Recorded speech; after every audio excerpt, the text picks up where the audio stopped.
আসসালামু আলাইকুম। মুরইল বাজার সোভান টিকটক হেয়ার কাটিং সেলুনে শীতাতাপ নিমন্ত্রিত। এখানে অফার চলিতেছে। চুল কাটানো, ফোন শেভ করানো 100 টাকা। আপনারা সকলেই আমন্ত্রিত। সোভান টিকটক হেয়ার কাটিং সেলুনের প্রোপাইটার মোহাম্মদ শ্যামল ইসলাম।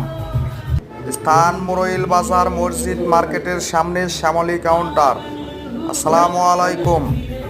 আপনারা সকলেই আসবেন, এটাই আপনাদের কাছে আশাবাদ